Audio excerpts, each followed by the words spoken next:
Assalamu alaikum warahmatullahi ta'ala barakatuh. Yan uwan barkamu da haka, barkamu sake saurare ku a cikin darasin da muke gabatarwa na koyon Larabci. Insha Allah subhanahu wa ta'ala yau za mu yi practical a cikin littafi na biyu na Al-Jadid, wanda a cikin kuma karshen darasi na 4 ne duk wanda yake da littafin. Wannan practical din malam yayi magana ne akan yanda ake magana da mutum ɗaya namiji da mutum ɗaya ta mace, da kuma mutane biyu maza, mutane biyu mata, sannan da jam'i.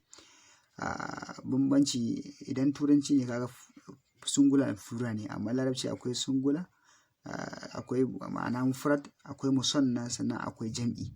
Ma'ana akwai mutum ɗaya, akwai mutane biyu, sannan akwai mutane da yawa. Insha Allah subhanahu ta'ala in ka rubuta wannan darasin za ku ga darasi ne wanda ya kawo practical, wanda ya kamata ce yan uwa suna kokari suna bibiya kuma suna yin tadrib din da kansu.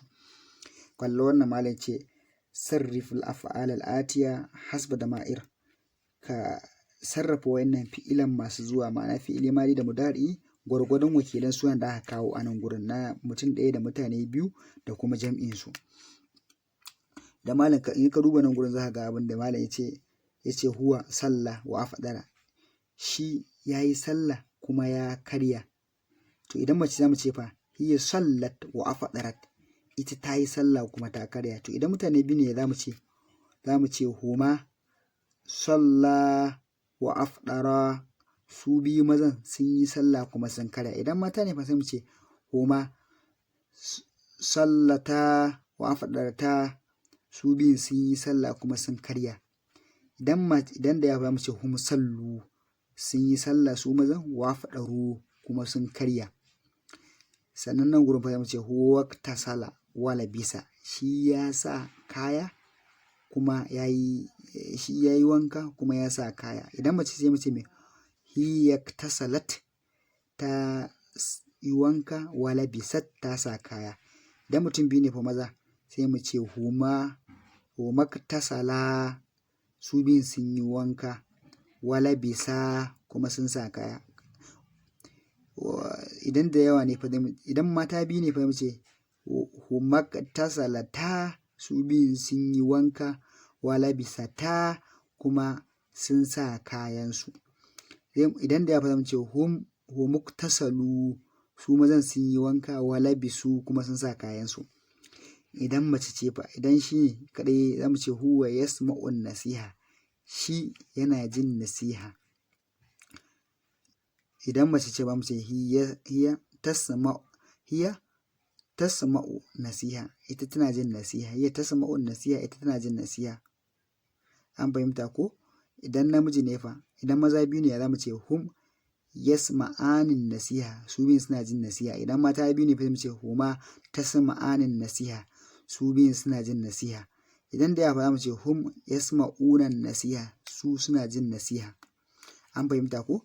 Sai nan gurin zamu ce huwa yahtarimul mu'allima, shi yana girmama malam.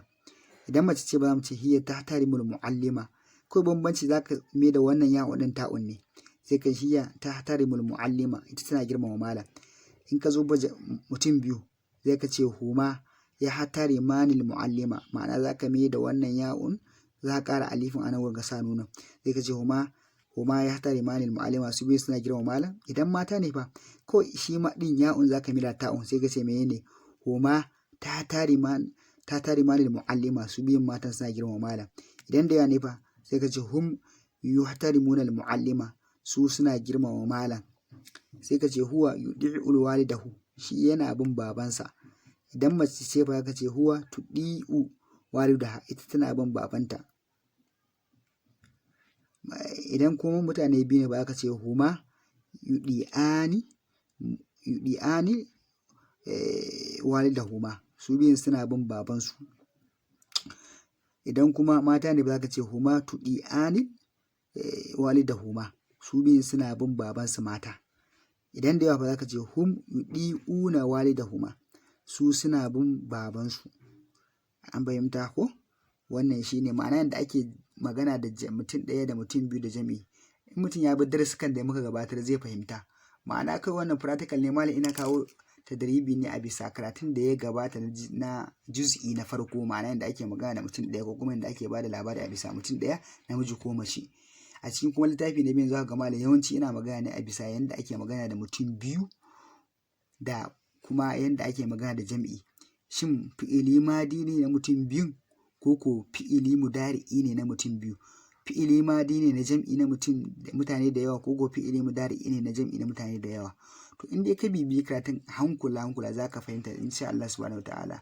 Kuma rashin practical shi yasa mutum za ka ga wani bai gane karatu, amma dai kana gwaji za ka gane. Idan kuma kana tambaya insha Allah sai ka ajiye a comment section ɗinmu sai kai tambayar abin da baka fahimta ba, mu kuma Allah ya haska mana sai mu maka bayani insha Allah subhanahu wataala. Wassalamu alaikum warahmatullahi ta'ala wabarakatuh.